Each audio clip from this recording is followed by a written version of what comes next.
Umabot na sa mainit na usap-usapan sa showbiz community ang balitang magkakaroon ng espesyal na holiday visit sina Kim Chiu at Paolo Avellino kay Aki.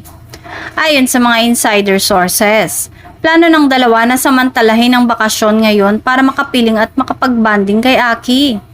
Ang naturang balita ay lalong nagpainit ng usapan dahil kamakailan lamang ay pinag-usapan ang kanilang sweet na pag-aalaga at pagsuporta sa isa't isa sa panahon ng mga personal na pagsubok. At ngayong holiday season, tila mas lalo nilang gustong magbigay diin sa kahalagahan ng pamilya at makasama ang mga minamahal. Bagamat hindi pa opisyal na kumpirmado mula sa kampo ni Kim o ni Paolo ang eksaktong detalye ng kanilang plano, marami ang nagsasabing magiging intimate at private ang pagbisita para bigyan ng space si Aki at ang pamilya ni Paolo.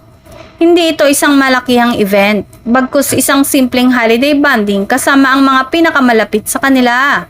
Hindi rin maiwasang mag-react ang netizens at fans sa social media na puno ng suporta at curiosity tungkol sa kung anong magiging dynamic ng pagbisita.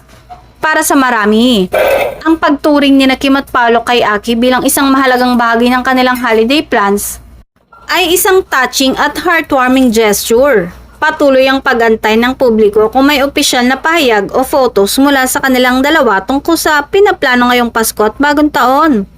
Hanggang ngayon ay wala pa ring kumpirmasyon o pagtanggi mula kina Kim at Paolo na bagay namang lalong nagpainit sa espekulasyon.